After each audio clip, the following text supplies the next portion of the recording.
Bem-vindos então, irmãos e irmãs. Nós estamos lendo a sequência, do fim dos tempos, narrados pelo próprio Jesus Cristo, a mística católica Maria Valtorta. São conteúdos inéditos que, referente a esse tempo, são muito valiosos para nos prepararmos o nosso espírito e buscarmos o reinado de Deus em nós. Então vamos ler agora o trecho que é o tema Os precursores da segunda vinda de Cristo. Foi ditado por Jesus no dia 24 de junho de 1943. Jesus disse: Agora você entendeu o que eu queria dizer com essas referências bíblicas e que ligação elas tinham com você. Você entende porque eu digo que este é o seu pequeno Horebe de antes e depois. Frase que manteve sua mente ocupada por muitos dias e que, em sua ignorância bíblica, você não conseguia explicar. Você também entendeu, porque desde ontem de manhã sussurrei para você que por muito tempo você fez que meu antigo servo e profeta já fazia, por causa do esforço que lhe custou procurar a passagem que se refere a você. Você nunca esquecerá o episódio. Quando o Pai obedeceu a uma inspiração minha, porque tudo que é bom para as almas é feito por minha inspiração. Pai é padre, né? Ele fala para o padre.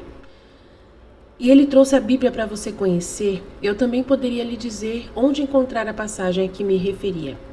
Mas teria sido muito fácil. Eu queria que você descobrisse, para convencê-lo cada vez mais de que isso não é um engano, mas é a verdade. Então ele está falando para Maria Valtorta, e que ela precisava encontrar essa passagem bíblica para poder mostrar para o padre, que foi até ela, o padre Migliorini, o seu diretor espiritual, as verdades, que ela tem essa inspiração de Jesus nela para poder achar a passagem bíblica. Você é tão suspeita, eu tive que levá-la devagar, muito devagar para onde você está agora, porque você ficou presa por medo, como uma cabra relutante. É por isso que eu respondi sua oração ontem, dizendo essas palavras. Você não acha que aconteceria assim? Sim, os homens têm coragem de me bater, mas para chegar perto de mim, atraído pelo meu amor, não.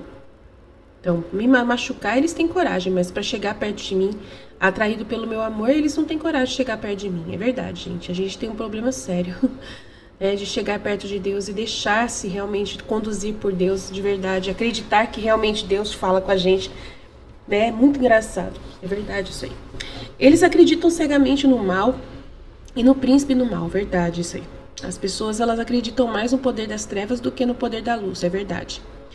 Que sigam sem medo. Tão logo se manifestem em uma das suas infinitas formas com infinitos nomes. Mas eles não acreditam.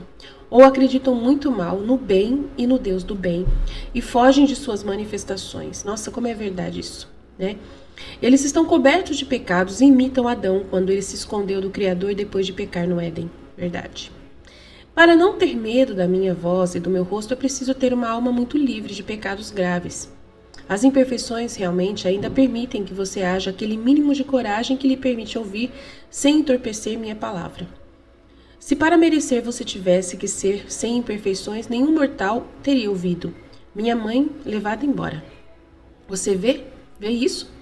Você primeiro teve que passar por um verdadeiro trabalho de reconstrução e recuperação espiritual feito por mim e ajudado por você, para poder merecer e levar minha palavra e minha visão. É para Valtorta que ele está falando. Coisa lógica.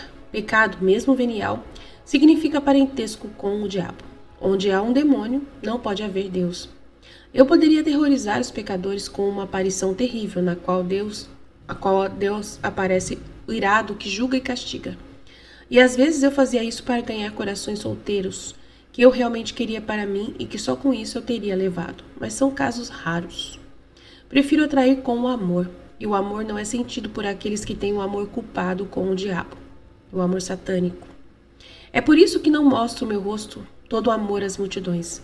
Reservo-os aos que me amam, dando-lhes a missão de falar aos mais surdos, repetindo a minha palavra, pedindo-lhes que se tornem pequenas cópias de mim, caridade e redenção, no amor e na vítima. Eu virei para todos um dia, o último dia. Mas somente aqueles cuja alma tiver sido purificada na vida pelo amor poderão sustentar, sem cair no abismo, diante do meu rosto, meu olhar, minha voz cujo trovão fará tremer os firmamentos e o abismo estremecer. Então, No último dia, Jesus vai ser muito poderoso, né? E a gente só vai conseguir, só vai ficar em pé, né? Uma pessoa junto com Jesus se ela tiver um amor muito grande para sustentar-se, né? Agora eu vou explicar, senão ela não entende nada. Cerca de 10 dias atrás, talvez mais do que menos, ouvi minha querida e adorada voz dizer, ela vai explicar, a Maria Valtor agora está falando, né? Cerca de 10 dias atrás, talvez mais do que menos, ouvi minha querida e adorada voz dizer, enquanto meio adormecida pensei nele, você está em seu pequeno Horebe, lembre-se. Desde então ouvi muitas vezes só para mim a frase, este é o meu pequeno Horebe de antes e depois. Por mais que eu atormentasse minha cabeça para exprimir uma luz histórica e geográfica, não encontrei nada. Eu queria perguntar a ele, porque entendi que era algo bíblico, como o negócio dos 10 justos. Mas justamente quando eu tinha decidido perguntar a ela, né, a voz, a Jesus, aqui ela me traz a Bíblia. Ah, bom, eu disse a mim mesma, agora eu vou encontrar. E pacientemente comecei a ler a Bíblia, determinado a lê-la da primeira até a última palavra, mas eu não tinha, por enquanto, encontrado nada. Ontem de manhã, depois de ter escrito as palavras de Jesus e descrito com minhas próprias palavras a visão, fiz esta oração. Ó Jesus, por que você não me mostra a todos quão divinamente belo e divinamente bom você é? Se os homens te vissem como eu te vejo bom assim, não poderiam deixar de compreender a tua infinita bondade e te chamar com o amor que os faria bons. Marta gostaria que você mostrasse sua cara de raiva para assustar, né? A Marta, que é a mulher que cuida dela. Em vez disso, eu peço-lhe que mostre o seu rosto amoroso para conquistar como você me conquistou. Aí Jesus respondeu, Cira inútil, o amor não é compreendido. Se eu ficasse assim, quem zombaria de mim e quem fugiria? Você também não fez? Por anos e anos você me iludiu, né? Me enganou, né? Ficou enrolando Jesus. No entanto, sempre apareci para você vestido de amor em sonhos e inspirações. Por outros anos, você sempre teve medo de minhas manifestações. E quando me aproximei de você, fez como o meu antigo servo e profeta. Você escondeu seu rosto para não me ver. Tive que prepará-la com infinita paciência. Coitado Jesus. E mesmo agora, no fundo, você tem ainda um pouco de medo de que isso seja um engano, uma ilusão. Nossa.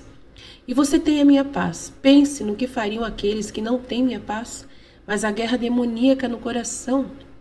Ouvindo isso, disse a mim mesma, aqui é absolutamente necessário procurar quem é esse servo e profeta e o que é Horebe. E ontem à noite me dediquei a uma caminhada bíblica. Eu olhei nos profetas, nada. Encontrei o nome de Horebe e percebi que era uma montanha. Mas era muito pouco, para cima e para baixo e para cima. Minha cabeça estava explodindo e eu não conseguia encontrar nada. O alarme soou e eu, depois de orar pelos bombardeados da guerra, retomei minha incursão bíblica. Não consegui encontrar nada. Eu desafiei. Eu tinha começado a partir para João, acho que é João. Eu estava convencida da minha enorme ignorância de que Moisés não tinha nada a ver com isso, e eu o negligenciei. Já que não consegui encontrar nada, orei ao Espírito Santo para que me deixasse encontrá-lo. Eu estava determinada a saber à noite, a qualquer custo, de chegar de manhã folheando a Bíblia. E o Espírito Santo me disse, leia o Êxodo. Legal, era Moisés. Encontrei imediatamente, eu estava ali perto, porque estou no final do Gênesis. E eu ia olhar para longe. Agora eu sei, estou feliz. E quem imaginou que Horebe era o Sinai? É o mesmo, né? No meu jumento, sabia que Moisés, na minha cabeça, né? Eu sabia que Moisés tinha ido ao Sinai, por isso eu disse, Moisés não tem nada a ver com Horebe. É por isso que Jesus diz que este é o meu pequeno Horebe de antes e depois, e que me pareço com Moisés, servo e profeta. De fato, aqui encontrei a voz de Deus, na verdade, montei sem pensar em Deus, seguindo o caminho comum, como Moisés atrás de seu rebanho. Na verdade, quando menos esperava, recebi ali as palavras de Jesus e cobri o rosto, porque não ousava olhar para ele. Mas agora eu aprendi a olhar para ele. Ele me acostumou, e estou feliz por voltar a Horebe. Aqui está explicado. Obrigado por me dar a oportunidade de ler a Bíblia. Isso me faz fazer menos burra, né? Acho que é isso, né? Isso vai me fazer ser menos boba, né? Tipo assim, vou entender melhor. E Jesus disse novamente em 24 de junho, ainda hoje que é a festa do meu divino corpo, Satanás me atingiu nas minhas igrejas e nos meus filhos. Não passo triunfante. Corpus Christi. Hóstia da Paz, por muitos distritos em tapetes de flores em meio a canções de Hosana. Então, muitos lugares não vão receber a festa do corpo de Cristo. Nesses lugares eu caio entre os escombros, no rugido infernal do ódio contra Charite, desencadeado com todas as suas forças. Guerra, tá tendo guerra. As flores de hoje, Corpus Domini, Corpus Christi, no tempo da ira, são meus filhos mortos. Então, as flores que estão ofertando para mim são os meus filhos mortos na guerra.